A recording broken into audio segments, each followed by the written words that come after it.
d'une civilisation, une civilisation islamique qui n'a pas grand-chose à dire. On va regarder le rhinocéros, mais en toute réserve électorale. Bonjour, bienvenue dans Rhinocéros. Aujourd'hui, on va vous raconter ce que pourrait devenir l'espace médiatique dans ce Attends, mais c'est Usul ou c'est un VRP? pays, et pas seulement l'espace médiatique, hein, même la rue, si on était vraiment gouverné par un parti de l'ordre, un parti comme le RN. Jusqu'à quand on va pouvoir continuer à penser qu'on est dans une société démocratique si on est asphyxié au niveau de l'information? Voilà ça. Non, en vrai, la coupe d'Usul. Moi, ça me manque. Moi, les chignons Barbara Stiegler, c'est ce que je préférais. Mais là, ça va. Hein. Et il a une airline correcte. Hein. Il est beaucoup plus BG comme ça, je trouve. Ah ouais? Moi, je trouve ça le rajeunit un peu, ça lui va bien. Ça va. Commence quand le fascisme? Comment ça peut arriver vite? C'est à toi. Mais c'est bizarre un peu quand même. C'est bizarre de le voir comme ça, c'est vrai. On fait comme trop court sur les côtés. Mais non, mais c'est la mode, vous comprenez rien. Sa coupe actuelle est sa meilleure. Waouh, mais ça c'est... Ouais. Quand le fascisme, comment ça peut arriver vite? C'est à toi, là. On fait comme si de rien n'était, comme si t'avais une tête normale, je dois rien dire? Oui, bah si, tu peux dire que je suis frais. Ouais. Non, c'est bon, ça va. Ouais, bon. Bah, ça va, il est frais un peu, ça va. Mais moi je préférais les chignons Barbara Stiegler quand même. Bah je continue. Il y a un argument que les fachos nous ressortent tout le temps quand on leur dit que leurs lois elles vont être racistes, elles vont pas être constitutionnelles, que Bardella en fait il est nul à chier. Ils nous disent oui, mais c'est ce que les Français veulent. Ils en appellent systématiquement à la démocratie. Si la France est une vraie démocratie, alors il faut écouter son peuple, même si celui-ci demande moins d'égalité. Même si c'est un électeur sur 8, hein, finalement. Si on compte les abstentionnistes. Logiquement, un électeur sur 8, hein, je vote Rassemblement National. Quoi. Moins de droits démocratiques. Sauf qu'une démocratie, justement, ce sont des droits, mais pas seulement. Ce sont aussi des institutions. Des institutions qui vont aider le peuple à exercer au mieux ses droits démocratiques. Il faut par exemple un bon système scolaire pour un peuple qui sache lire, qui connaisse ses droits, qui ait une petite connaissance de l'histoire tant qu'à faire. Et pour avoir un peuple bien informé, il faut évidemment un bon système médiatique. Bon bah on a gagné. Oui, mais non, si les gens, c'est abstentionnistes, c'est pas dit qu'ils votent, quoi. Mais après, il y en a plein qui vont quand même voter. En vrai, moi... non, mais de quoi on parle? Attends. J'ai rien dit. Une presse libre. Une vraie démocratie, J'ai pas le droit de parler de ça, c'est vrai. c'est pas seulement un référendum de temps en temps et une élection tous les 5 ans, c'est aussi un espace public dans lequel peuvent circuler des idées, des informations, des faits, des livres, des journaux. Un bon citoyen est donc un citoyen instruit et informé. Alors, vous allez me dire, mais personne ne prône la désinformation, la bêtise, le manque d'instruction? Ouais, ben, en fait, ils le disent pas ouvertement, mais tous les autoritaires savent qu'un peuple d'abrutis, ça se gouverne quand même plus facilement. Alors là, on pourrait commencer avec Hanouna, mais c'est presque trop facile. Parce qu'avec Bolloré, là, on est sur une machine de propagande assumée, avec vraiment une intention politique. Bah oui. Ça y est, c'est même... ça y est, l'Arcom, elle a commencé à le sanctionner pour son émission d'Europe 1, là. Des discours Ah putain, mais Europe 1, il a reçu tout le gratin. Waouh, c'est... politiques. En France, la machine Attends, c'était quoi le bandeau? est avec vraiment une intention Oui, j'aime ma tante, mais je ne rejoins pas le RN. Tante a bien essayé, hein. politique, des discours politiques. En France, la machine à bêtir la plus intéressante, elle n'a pas été créée pour façonner des électeurs d'extrême droite. Elle a été créée pour façonner des consommateurs. C'est par TF1 qu'on va commencer. Lors de sa privatisation. C'est quoi la sanction de l'Arcom? Ils ont pas mis une sanction, ils ont juste fait un avertissement à Cyril Hanouna. Bon, ça veut dire que ça va rien changer. Hein. Mais de toute façon, l'Arcom, il y a un problème, les gens. Hein. On est là, on crie à l'Arcom, on est en mode ouais, mais putain, mais faites quelque chose. Mais le problème, c'est que l'Arcom, il y a trop d'entrisme politique. C'est trop facile, en fait, pour les politiciens de mettre en place leurs pions. Donc, c'est pas utile, en fait. C'est pas un organisme indépendant. Il y a trop de problèmes avec l'Arcom. C'est pour ça, hein, voter... au cas où il y a des élections, peut-être un jour, bah, vous savez que... Enfin, votez pas pour... ouais. La première chaîne française avait un cahier des charges précis. Arcom égale macroniste. Oui, bah oui. Son nouveau propriétaire, le groupe Bouygues, avait été sommé de remplir un certain nombre de missions qui étaient assurées auparavant par la télévision publique. Éduquer, instruire, informer, offrir des programmes culturels. À l'époque, le nouveau propriétaire avait même assuré au régulateur qu'il diffuserait bien entendu de... Je rappelle à tout le monde qu'il ne faut absolument pas appeler à voter pour le NFP. Oui, c'est trop tard, il faut attendre lundi. Oui, il ne faut pas appeler à voter NFP, c'est la trêve électorale. Donc, il ne faut pas voter, faut pas dire qu'il faut voter pour le NFP. Oui, il faut pas dire voter NFP, les gens. Non, mais je fais un rappel. Après, on continue le stream, mais c'est bien de faire le rappel un petit peu. Il faut pas dire ça. Grands films, de passionnants documentaires, des émissions d'information de qualité et même, pourquoi pas, des opéras en prime time. Comme vous le savez, il n'en fut rien. C'est très bien raconté. Oui, je me rappelle ça. Ça, c'était il y a Pierre Carl qui avait fait un docu là-dessus sur TF1, l'obtention de sa fréquence.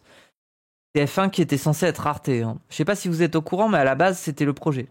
Le projet, c'était d'avoir une chaîne qui élève le niveau culturel de l'audience. TF1. Hein.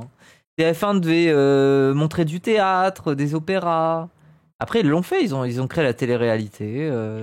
Des opéras. Alors, je sais plus si c'est eux qui l'ont créé, mais...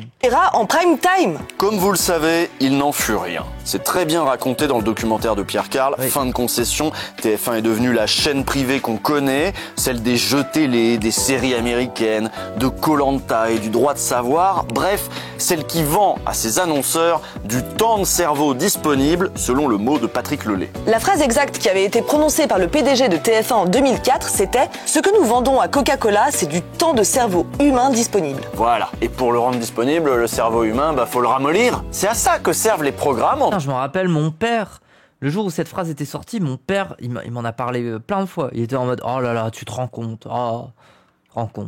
Il a osé dire ça. Je sais pas, il m'en avait parlé beaucoup, j'étais enfant, moi. Entre 2 pages de pub, et oui, le cœur de métier d'une chaîne privée, c'est de valoriser ces espaces de pub, autrement dit, les vendre le plus cher possible. Et il y en a un autre qui avait très bien compris ça. D'ailleurs, il a fait de la politique et vous le connaissez sans doute. Il s'agit de Silvio Berlusconi. Vittorio Dotti a travaillé avec lui une quinzaine d'années et écoutez ce qu'il nous dit de la vision qu'avait Berlusconi de la télé. Un jour, je lui ai demandé « Silvio, c'est quoi la télévision ?»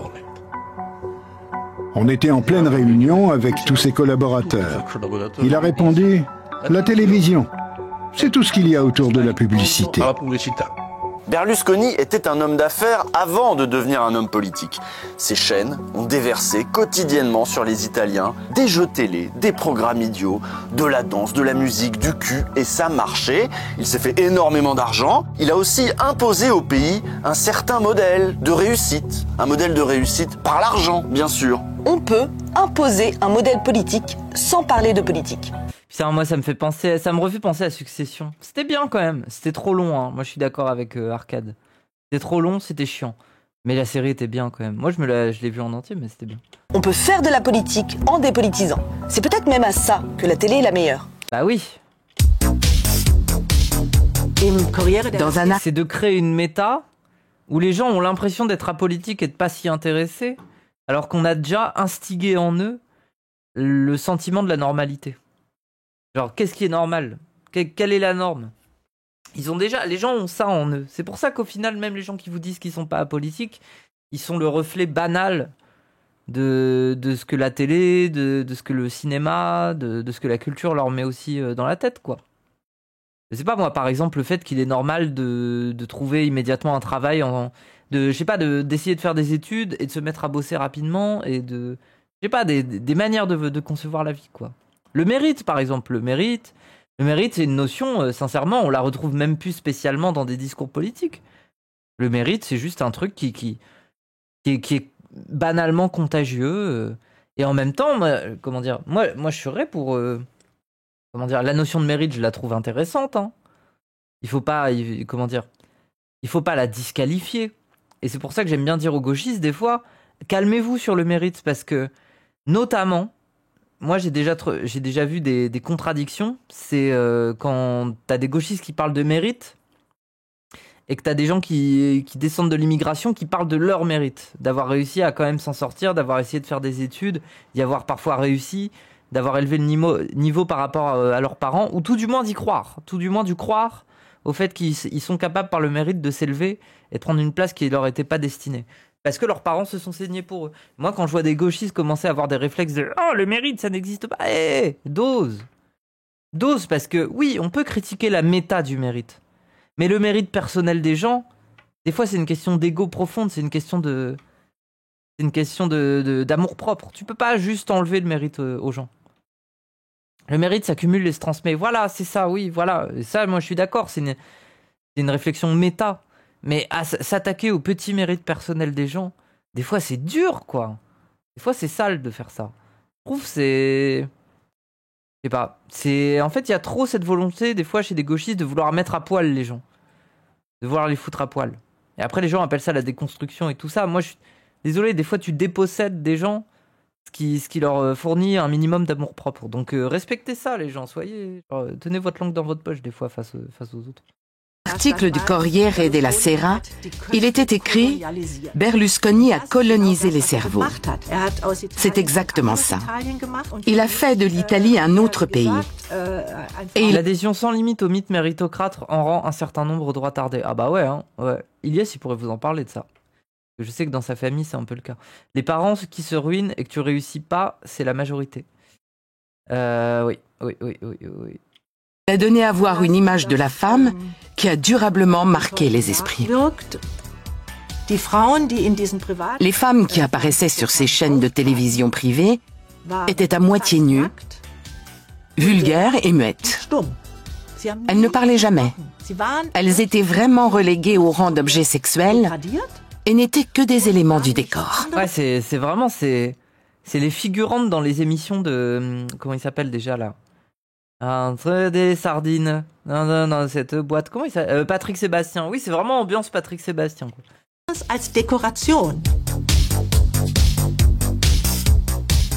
Alors, est-ce que la télé de Berlusconi seule permet d'expliquer l'Italie d'aujourd'hui avec le post-fascisme, Meloni, les attaques sur les droits des femmes, la faiblesse de la gauche? Je sais pas, en tout cas, il est dur de comprendre l'Italie sans prendre en compte l'histoire de l'empire médiatique du Cavaliere. Et d'ailleurs, Meloni, avant de diriger le pays, avait déjà gouverné avec Forza Italia, le parti de Berlusconi. Il y a des liens. En France, plus qu'en Italie, la télé publique a tenu bon. Oui, voilà, c'est la question que je me pose du coup immédiatement, parce que je connais pas l'Italie, c'est est-ce qu'ils ont un service public télévisuel qui tient la route, qui est solide? C'est ça que je me demande. Et du coup, la vidéo, elle parle de la privatisation de France Télévisions, un peu, là. Elle a continué et continue de diffuser des programmes exigeants, des programmes culturels pour un large public.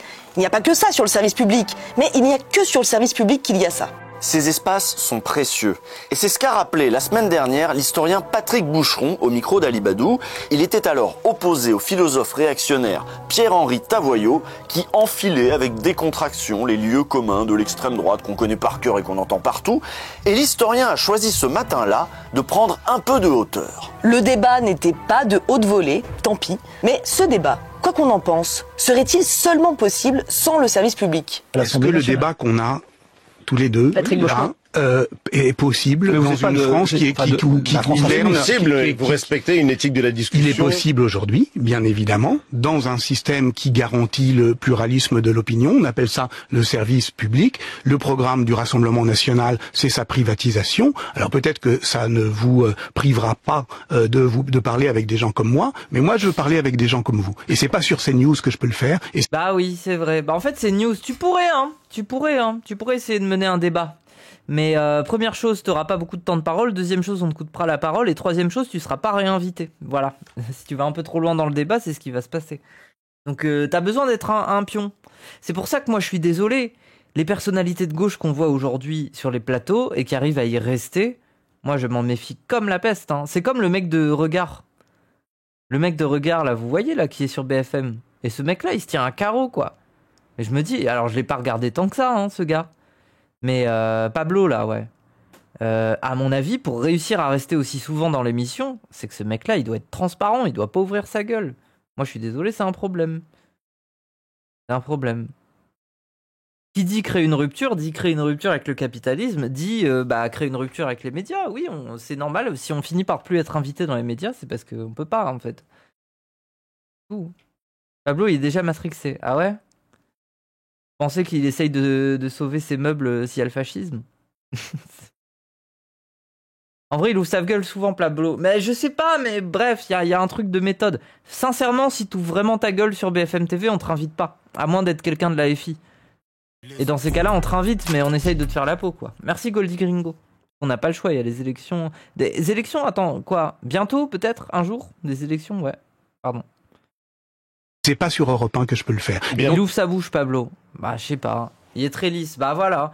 Moi, en fait, je suis désolé. Pour être capable de rester aussi longtemps chez BFM TV, c'est que tu ouvres pas vraiment ta gueule. C'est factuel, en fait. C'est aussi simple que... Voilà, c'est... Mais moi, je veux C'est la gauche Bobo anti-Mélenchon. Bah voilà, il sert de caution pour ça. Parler avec des gens comme vous. Et c'est pas sur CNews que je peux le faire, et c'est pas sur Europe 1 que je peux le faire. Donc il y a un moment, non mais pardon, mais il y a un moment où il faut aussi être un petit peu, va sortir le nez des livres et arrêter d'être naïf. Il y a de puissants intérêts financiers, industriels, qui ont préparé la situation dans laquelle nous sommes. Ce qui nous ramène à la question qu'on posait au début. Que vaut la souveraineté d'un peuple sur lui-même s'il n'est exposé qu'à certaines opinions? Si Ah oui. il ne lui est plus possible d'entendre La démocratie n'existe pas. Hein. La démocratie n'existe pas. Hein.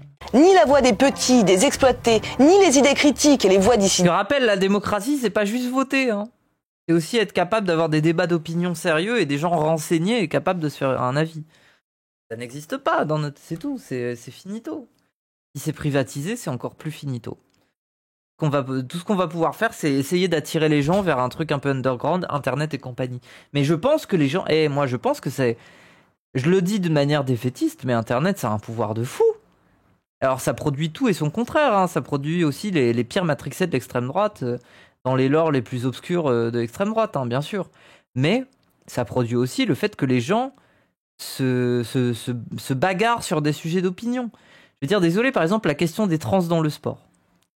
Que ça soit les gens qui soient contre et qui ont trouvé 10 000 exemples et qui ont été fait des recherches sur tel athlète, tel machin pour essayer de t'expliquer ça, ou les gens qui contre-argumentent, ce débat a existé grâce à Internet. En fait, ce débat a pu prendre corps et bien exister sur Internet. Alors qu'ailleurs, on en parlait de manière un peu réactionnaire, mais il n'y avait pas débat. Le débat, il a pu avoir lieu ici, sur Internet. Donc moi, en fait... Je trouve que l'outil qui est en train de tout bouleverser, c'est Internet. Et qui dit Internet dit phénomène générationnel, dit population vieillissante qui n'utilise pas Internet et qui vote plutôt des trucs réactionnaires parce qu'il n'y a que la télé. Et population plus jeune qui a été éduquée avec Internet et qui a pu se renseigner très tôt de manière indépendante sur des tas de sujets. Alors ça donne parfois des avis un peu bizarres, quoi. Des gens un peu conspi, des gens un peu réac... sectaires et tout ça, ça existe. Mais globalement, on a quand même... Les gens sont en bonne santé. Il y a une forme de bonne santé politique grâce à Internet, je trouve. Voilà. Possible d'entendre ni la voix des petits, des exploités, ni les idées critiques et les voix dissidentes. Si l'espace est saturé par la bêtise et la propagande, peut-on encore parler d'un peuple libre ? Quand un petit facho vous dira oui, la vraie démocratie, c'est d'écouter les pulsions racistes et autoritaires du peuple, vous pouvez lui demander, est-ce qu'il lui a été permis de penser autre chose à ce peuple ? Est-ce qu'on lui a permis de penser son émancipation ou est-ce qu'on lui a surtout appris à voter contre son propre intérêt, à voter contre ses droits sociaux, ses droits politiques ? En Italie, des femmes ont voté pour Mélanie, ont voté pour la restriction du droit à l'avortement. Et d'autres femmes vont mourir de ce vote. Donc oui, avec le bon appareil médiatique, on peut faire voter les gens contre leur propre intérêt. Et en fait, la démocratie, comme vous le dites bien, d'ailleurs, c'est pas seulement le suffrage. La souveraineté populaire, c'est aussi l'état de droit, c'est aussi les corps intermédiaires, c'est aussi l'équité du débat public. En s'attaquant aux médias publics, c'est à cette conception de la démocratie que le RN s'attaque. Et c'est une idée fixe de l'extrême droite. Les députés RN se félicitaient déjà de la suppression de la redevance et formulaient déjà leur projet de privatisation totale en 2022. Écoutez la députée Caroline. Ça serait un fiasco, ça serait trop grave, les gens. C'est trop grave. Caroline Parmentier. Pour que la suppression de cette redevance soit un gain réel pour nos compatriotes et non un simple transfert Alors déjà que France Télévisions est dans un état pitoyable, quoi. Il y a quelques trucs qui tiennent encore la route, comme Élise Lucet, machin et tout, mais France Télévisions, quoi, ouais. Des fois, il y a des petits éclairs de génie, Genre, typiquement, France TV Slash avec L'émission où ils font... Vous vous souvenez de cette émission-là? Où ils invitent des gens et ils leur posent des questions et ils se mettent sur un canapé en fonction de ce qu'ils pensent et tout ça. Moi, je trouvais ce concept très très bien. Bah ça, c'est France TV Slash. Et tous ces trucs-là, on peut leur dire adieu. Hein. Il n'y aura plus rien. Va falloir le faire nous-mêmes. En fait, c'est ça le truc. Va falloir le faire nous-mêmes.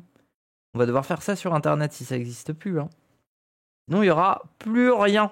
Plus rien. Si c'est privatisé, nada.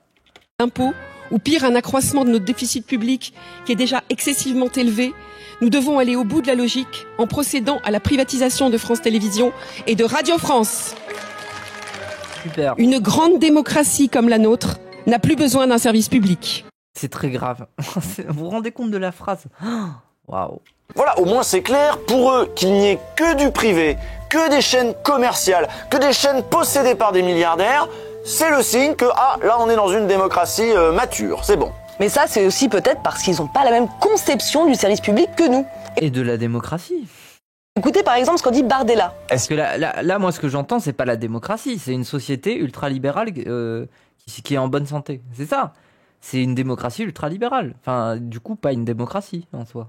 Qu'il est encore aujourd'hui de bon augure qu'une grande démocratie comme la France puisse avoir son média public, comme autant de l'ORTF, qui dépendrait directement des ministères. Mais le problème de l'ORTF, c'était que c'était la seule chaîne. Ou des services de l'État. Pour lui, le service public, c'est juste ça, une télévision d'État. Bon, alors ici, vous le savez, on est très souvent critique de l'audiovisuel public, qui est parfois un peu trop aimable avec les macronistes, mais on sait aussi que le service public remplit des missions que ne remplira jamais le privé. Des missions essentielles pour la richesse du débat public et pour la vie démocratique. Si on a commencé par vous parler de TF1 ou de Berlusconi, c'est pour vous montrer un peu un négatif du service public. Quand la télé renonce à instruire et à... Jordan trop BG. Ouah, mais les gens... Moi, je suis désolé, Jordan, c'est... Il a un physique bon gendre photostock. Hein. Moi, je trouve que, oui, ça va, c'est un beau garçon, mais les gens... C'est un garçon sans originalité, il n'y a rien. Il n'y a rien de... Moi, j'ai l'impression de... C'est un photoshooting d'entreprise, quoi. Basique. Il a une gueule de relou. Oui, il a un peu une petite gueule de bully, un peu. Shutterstock, ouais. Merci, Boytoy Joystar, merci. Les gens disaient ça de Macron. Oui. Oui, je le pense aussi. Mais c'est pour ça que le côté un peu trop BG, moi, je sais pas. Moi, ce qui rend sexy quelqu'un, c'est quand même quelque chose d'un peu unique. Moi, je trouve pas qu'il est spécialement sexy, hein. Je vote NFP et toi. Moi, je ne vote rien du tout. Moi, je sais pas c'est quoi. Il y a un vote bientôt? Je ne sais pas. Pour vous montrer un peu un négatif du service public. Quand la télé renonce à instruire et à informer correctement, qu'est-ce qu'elle fait de la démocratie? Quel genre de citoyens elle produit? Produit-elle encore des citoyens de plein exercice? Devant les chaînes privées et leur divertissement permanent, transformé en consommateur, le citoyen se rabougrit. Il pense à lui, il est effrayé par le monde qui lui est présenté comme menaçant. Bah, c'est vrai qu'on voit beaucoup de choses sur la sécurité qui est prohibée. Ici, non, qui rendons... Bah voilà. Moi, ça me rend triste. Hein. Voilà, on est des sociétés de petites merdes. Genre, bon.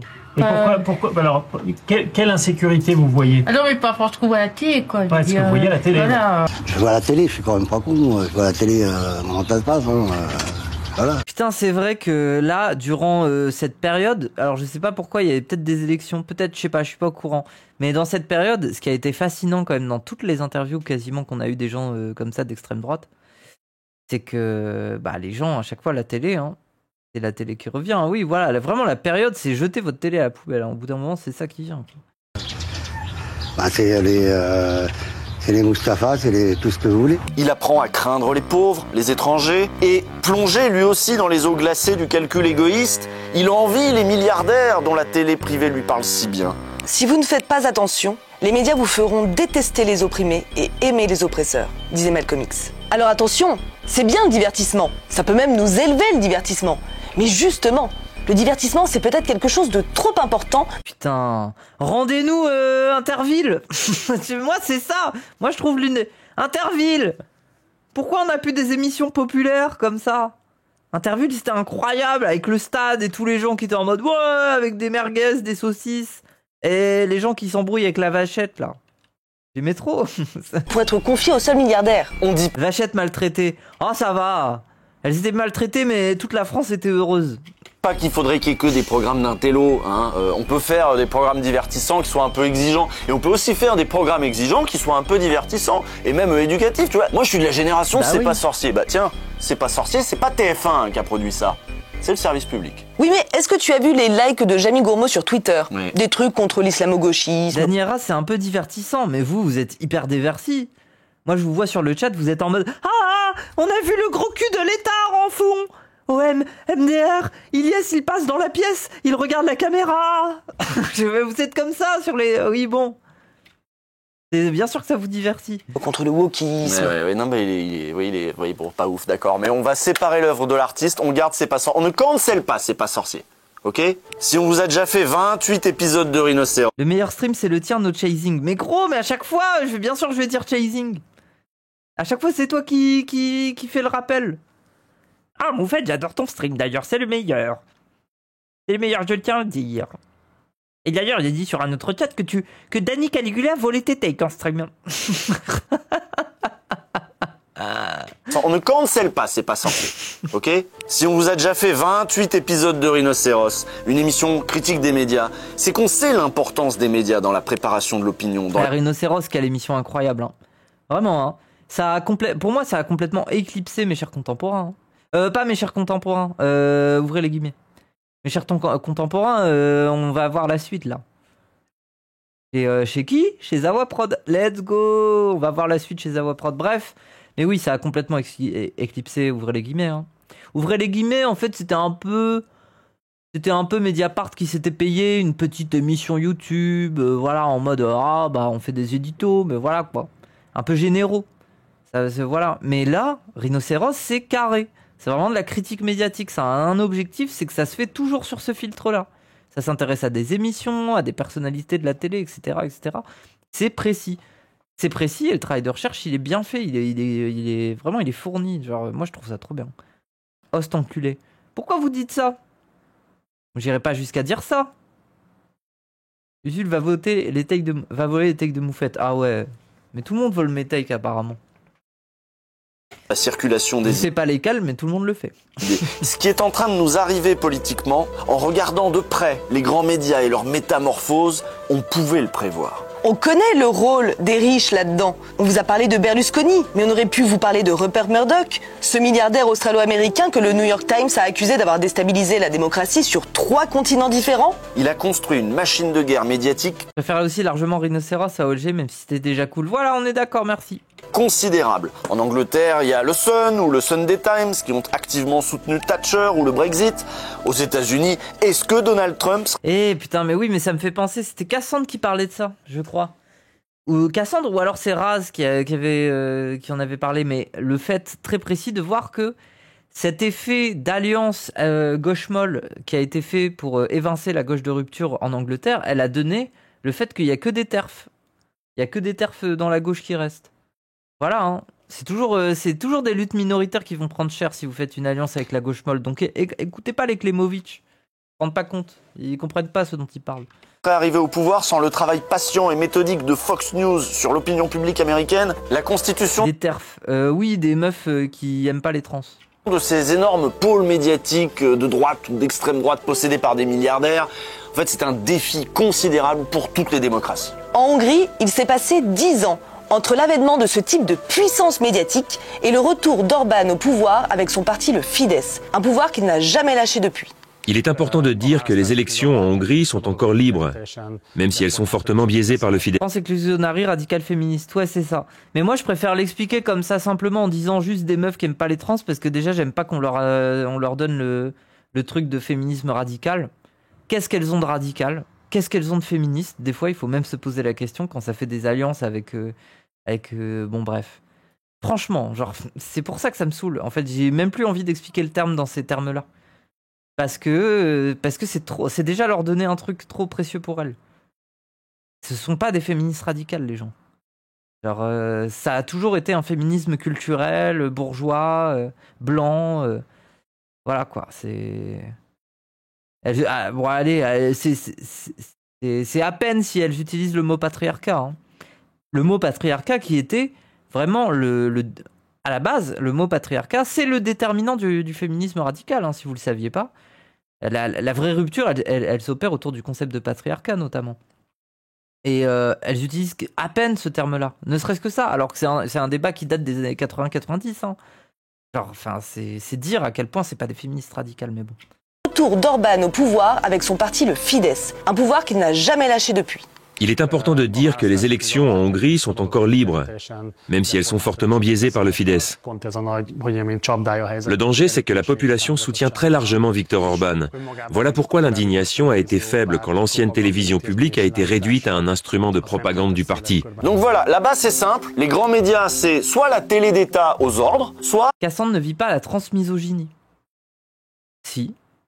Genre, si. Je veux dire, moi je suis désolé, mais...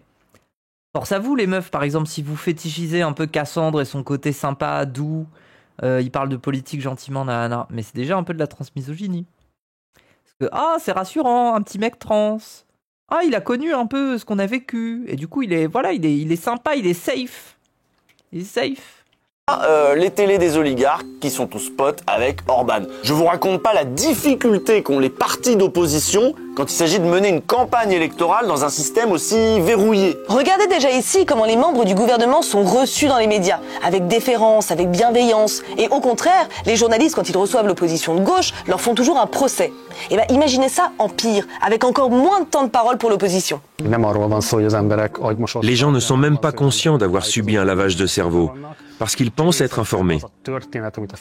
En plus, l'histoire que le Fidesz nous raconte sur ce pays est très séduisante et ils nous font croire qu'aucune autre alternative n'est possible. Bon, là on vous a parlé des grands médias, mais il y a une presse indépendante. Même en Hongrie, il en existe encore une. Mais vous savez bien que la presse indépendante a beaucoup moins d'impact que les masses médias. Vous en rendez bien compte. D'ailleurs, qui lit ça? Qui soutient ça? Blast, Média? Bah oui, en fait, c'est comme si...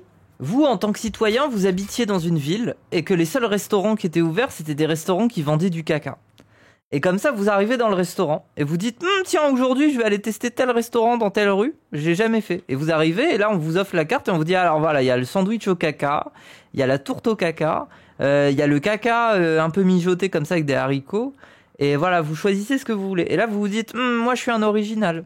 Moi, je vais prendre le caca mijoté avec des haricots parce que ça, j'ai jamais essayé. » Alors que tout le reste, là, non, moi je suis un original, moi je suis un citoyen du monde, moi j'aime découvrir des choses. Et vous mangez votre caca mijoté aux haricots. Et vous vous sentez accompli en tant que citoyen libre.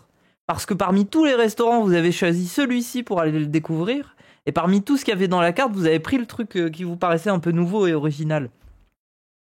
Mais la méta, c'est que tous les restaurants vendent quand même du caca. En fait, ça vous donne, en tant qu'individu, cette sensation de faire un choix et de vous informer en pleine conscience de votre liberté, d'aller choisir sur quelle chaîne vous informez, quelle émission vous voulez regarder. Genre, vous avez l'impression d'être libre.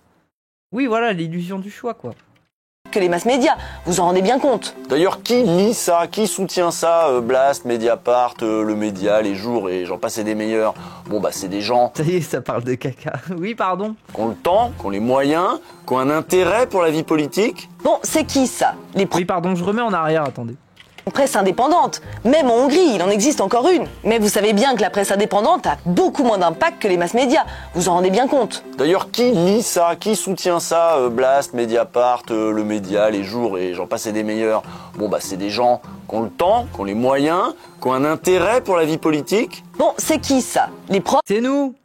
Les étudiants, les intellos, les militants, on peut bien leur laisser leur truc, tant que ça touche pas autant de monde que les JT, les chaînes d'information, c'est pas trop dangereux. Pour le pouvoir, il suffit de les ignorer.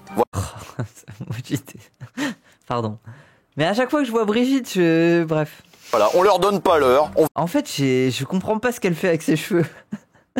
J'ai envie de rigoler, parce que c'est vraiment ses cheveux qui me font rigoler à chaque fois. Ses cheveux, c'est de pire en pire, bah ouais. Non, mais à ce stade, c'est une perruque, hein, je sais pas. Hein. Elle est trop moche. Waouh. On va pas chez eux. Macron, il est venu une fois devant Plenel depuis qu'il est président. C'était la fois avec Bourdin, je sais pas si vous vous souvenez. Il avait dit qu'il reviendrait, bah il est jamais revenu. Et pour cause, après il y a eu l'affaire Benalla. Waouh, l'entretien qu'ils ont fait. Vous vous souvenez? Il avait dit qu'il... Regardez, ils ont choisi un beau petit plateau, ils étaient trop heureux, Mediapart, là. Macron, 1 an après, le grand entretien en intégralité. Putain, en plus, c'était 1 an après. Hein. Moi, je retiens un Plenel qui a fait beaucoup de leçons ces derniers temps. Alors, je sais pas pourquoi, peut-être parce qu'il y avait une élection ou des trucs comme ça, mais en tout cas, je sais pas, j'ai retenu qu'il a fait beaucoup de leçons. Plenel, catastrophe. Un peu, ouais. Il est jamais revenu. Et pour cause, après, il y a eu l'affaire Benalla. Il a fait beaucoup de leçons, notamment, il ne faut pas débattre avec les forces réactionnaires, l'extrême droite. Moi, je pense que, voilà, on doit construire des médias indépendants et refuser cette parole, ce débat, avec ces forces réactionnaires. Oui. Et là, Macron, il a vraiment changé de ton avec la presse. Oui, parce que des fois, quand même, la presse indépendante, ça peut être gênant. Quand ces médias font de l'enquête, révèlent des infos qui embêtent le pouvoir et qui intéressent le public, là, le pouvoir peut changer de ton. Pourquoi tu chantes? Mais non, c'est c'est une imitation d'Edoui Plenel. Mais oui, rappelle, il a dit ça parce que Mélenchon est allé débattre face à Zemmour. C'est pour ça. L'un des meilleurs débats qu'on ait eu. L'un des meilleurs débats qu'on ait eu. L'un des meilleurs moments de jouissance populaire. De voir un Mélenchon essayer de mettre une correction à Zemmour. Mais franchement, genre, merci, quoi. Merci. Ça a fait du bien, en fait. C'est cathartique. Des fois, quand même, la presse indépendante, ça peut être gênant. Quand ces médias font de l'enquête, révèlent des infos qui embêtent le pouvoir et qui intéressent le public, là, le pouvoir peut changer de ton. Avoir des policiers qui débarquent le matin à 6h chez une journaliste indépendante, qui perquisitionnent chez elle pendant 10 heures, qui mettent l'appartement sans dessus-dessous, qui la mettent en garde à vue par la même occasion, sans la présence d'un avocat, qui lui mettent la pression pour qu'elle révèle ses sources. Ah oui, attendez, Ariane Lavrieux, c'est quelle affaire, ça? Est-ce que Ariane Lavrieux, c'est l'affaire des... Attends. 22 septembre, ça date de septembre, donc ça, c'est lié au document de renseignement sur ce qu'a fait la France en Égypte, non? Oui, c'est ça. Les Vandames de la France. Non, c'est pas ça. Il me semble que c'est le fait que la France, elle donne des renseignements au gouvernement égyptien sur des mouvements... je crois que c'est un peu des révolutionnaires ou en tout cas des trucs comme ça. Mais elle leur donnait des renseignements alors que le gouvernement égyptien, littéralement, les massacre et les torture. Donc en termes de droits humains, c'est un peu grave. Alors qu'ils sont pas censés le faire, en fait. Genre, ils sont pas censés se mêler de ça. Bref. Comment vous dire, on est abasourdis à Disclose, évidemment. Ça, c'est ce qui est arrivé à Ariane Lavrieux qui travaillait pour Disclose sur des sujets sensibles, les relations de la France avec le... Oui, c'est ça, participer à une opération d'assassinat de terroristes dans le désert. Oui, globalement, de la répression sur des gens séparatistes, j'imagine. Régime égyptien, des histoires de renseignements, tout ça. Et c'est pas le seul exemple. Souvenez-vous de la tentative de perquisition à Mediapart. Pareil, le but c'était de trouver les sources des journalistes. Au nom de la sécurité de l'État, c'est toujours un peu ça l'idée. Cette tentative de perquisition était un acte... Regardez, vous voyez comment il parle, moi je l'imite bien. C'est moi, Edoui Plenel. Mediapart a été attaqué. Coercitif, violent, illégal, qui cherchait non seulement à porter atteinte à Mediapart, à sa réputation, à son image, mais également à connaître les sources de Mediapart. Mais en fait, moi je suis désolé, Edoui Plenel, on se moque de lui pour son ton, mais il a une qualité quand même que beaucoup de gens n'ont pas, c'est que quand il cherche ses mots, au moins il fait attention à ce qu'il dit. Alors qu'il y a des gens, ils ont tendance à tout déballer et après ils regrettent parce qu'ils ont pas trouvé les bons mots. Alors moi je suis désolé, au moins il arrive à faire ça. Mais après, en fait son système d'exploitation il est un peu ancien. Ça veut dire qu'il cherche ses mots mais ça met du temps. Le disque dur il rame un peu. La mémoire vive elle est pas claire. En fait moi j'ai l'impression que c'est un bon traitement de texte mais sur Windows 95 quoi. C'est un peu ça. J'ai l'impression que c'est... Edoui Plenel, j'ai l'impression que j'ai rallumé mon vieux PC... et qui tourne et il fait comme ça là. Mais également à connaître les sources de Mediapart. Le dernier exemple de journaliste... Plenel, ça s'écoute en 1.5. Attendez. On va faire l'expérience Plenel en 1.5 là. Qu'est-ce que ça donne? Est-ce que c'est limpide? Cette tentative de perquisition était un acte coercitif. C'est vrai. C'est vrai, ça marche parfaitement.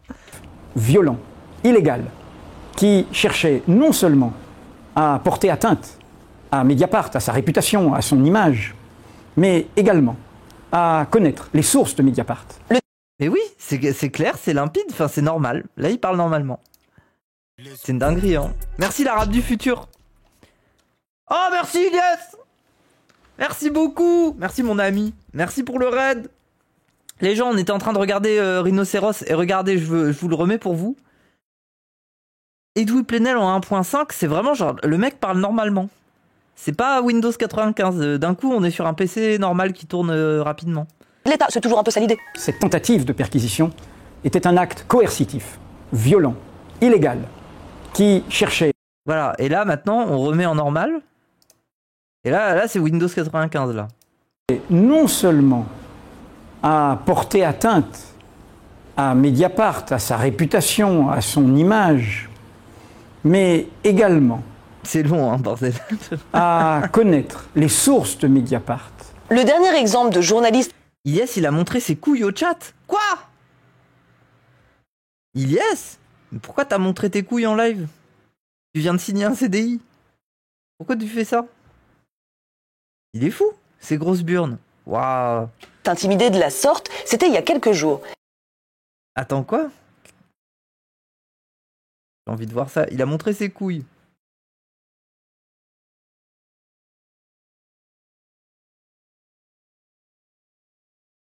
Quand il va au meeting du MEDEF. Mais qu'est-ce qu'il prend là? Mais qu'est-ce...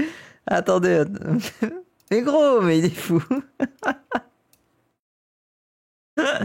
Ah, je vois déjà la catastrophe.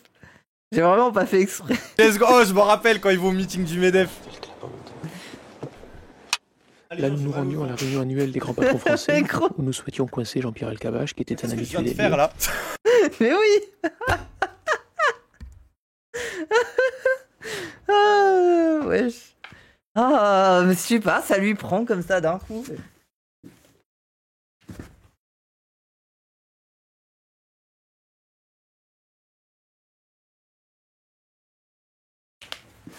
C'est trop bizarre, gros. Ah. J'avais déjà été à plusieurs reprises pour le tournage d'autres films et ça ne s'était pas fait ça. Vous êtes en train de faire classiquement de l'agitation propagande qui consiste à tout mélanger avec des concepts flous en posant des questions stupides, en croyant que la réaction... Ah là là, j'aurais pu m'en passer. Hein. Bon, ça va, on n'a rien vu. On a vu ces petites... par contre, mignon, non, les petites jambes d'Ilyes. OMG. Elles sont bien lisses. On dirait des jambes de cycliste. C'était une journaliste de Blast. Elle enquêtait sur les ventes d'armes de la France à Israël et elle a subi 32 heures de garde à vue. Bah quoi gros, t'as des jambes, elles sont toutes galbes, elles sont toutes fines. Bien les jambes Ilyes, bah ouais, sans les muscles. Arrêtez, il va dysphoriser, le pauvre. Après ça va le faire aller à la salle, c'est bien. Exemple de... Dites-lui qu'il a des jambes... Comme ça il va aller à la salle. Journaliste intimidée de la sorte. Les jambes à Booba, oui. C'était il y a quelques jours. C'était une journaliste de Blast. Elle enquêtait sur les ventes d'armes de la France à Israël et elle a subi 32 heures de garde à vue. Pour rien finalement. Mais voilà, on peut parler de tentative d'intimidation là. Loin de la libérer et de se confondre en excuses, le pouvoir a décidé de prolonger de nouveau la garde à vue de notre journaliste car celle-ci a refusé de donner les codes de son téléphone et de livrer son ADN. Donc ça c'est pour le traitement des journalistes de la presse indépendante. Voilà ce qu'on risque en France si on veut... Attends, ne pas donner ses codes de téléphone, ça je comprends, mais livrer son ADN, bon, c'est facile de prendre l'ADN de quelqu'un, non? Genre, bon après c'est horrible, c'est des méthodes, genre, mais c'est... Comment tu fais pour pas donner ton ADN, genre? Ils te font ouvrir la bouche. Putain. Il faudrait qu'il y ait des policiers un peu en secrète comme ça. Genre, la personne elle arrive au poste et on lui dit bonjour, alors comment vous appelez?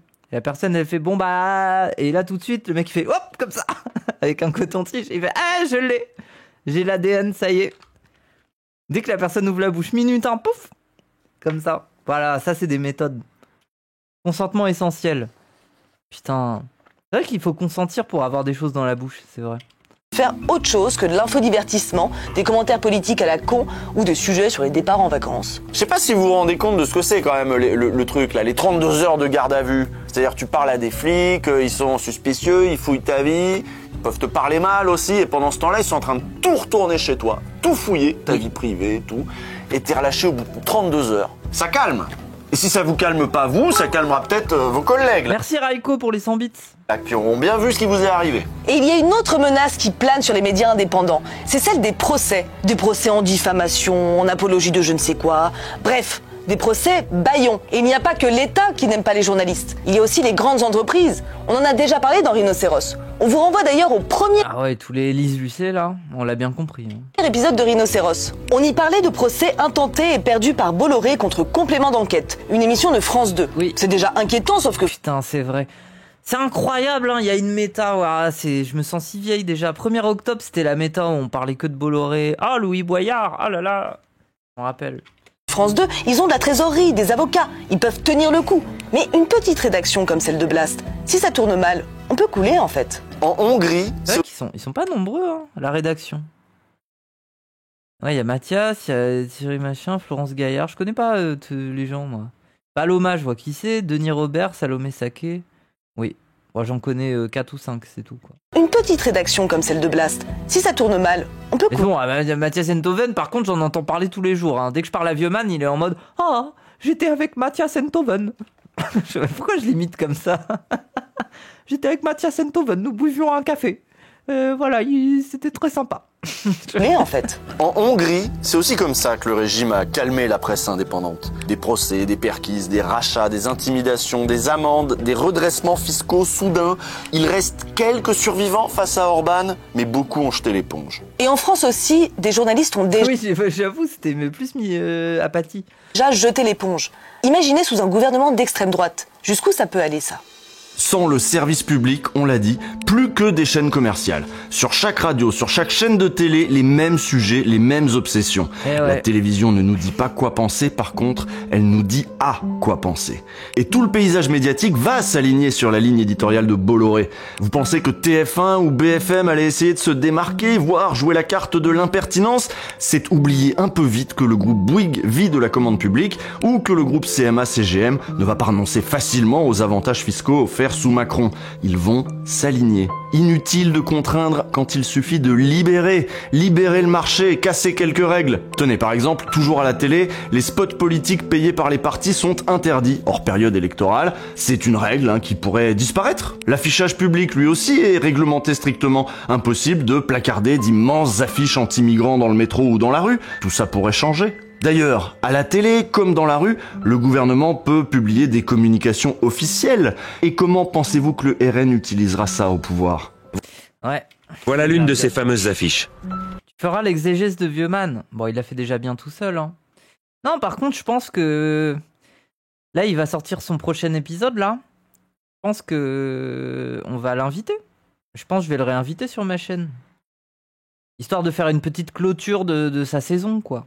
Histoire d'en parler un petit peu. De toute façon, j'ai plusieurs personnes à inviter. Il faut aussi que j'invite Thomas Mouffe, là. Thomas Mouffe.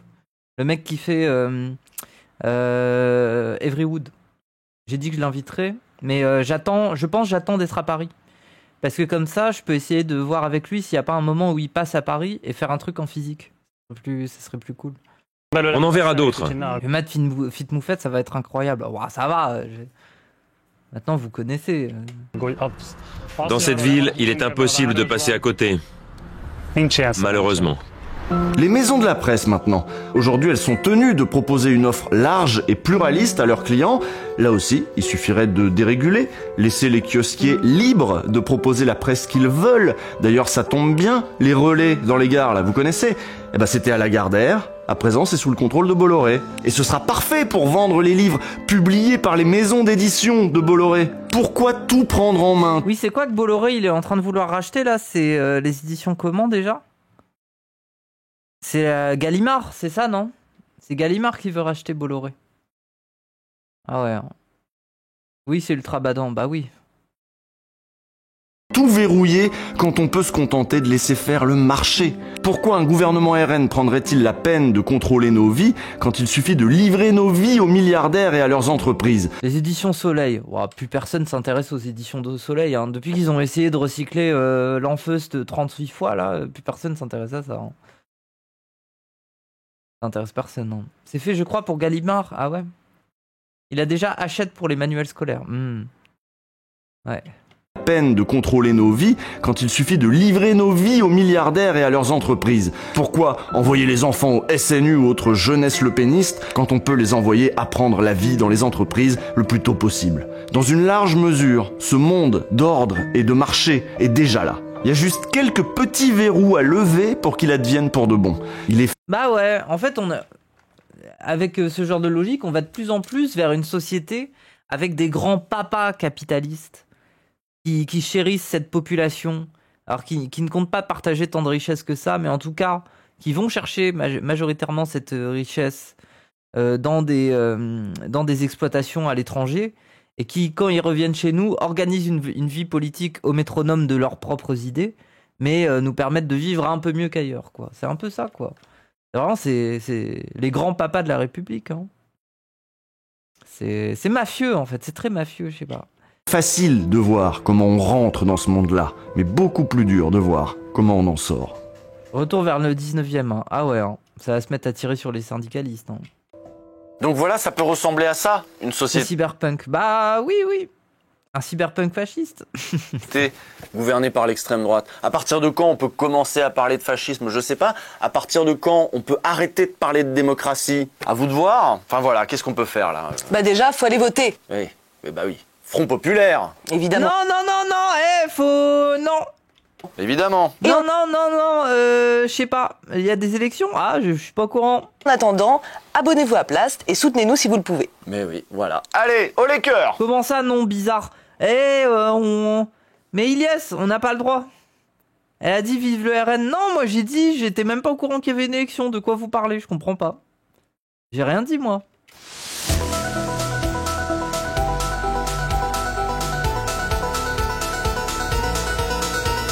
Si on a le droit. Moi j'ai dit qu'on n'avait pas le droit. Mais laissez-moi, vive la LFI. Non, je sais pas, c'est quoi LFI? C'est une réforme monétaire? Elle a dit fuck les Arabes. Non, j'ai pas dit ça. Dans la loi, il y a marqué que ça s'applique pas à Internet. Mais moi, je suis plus qu'Internet. Oui.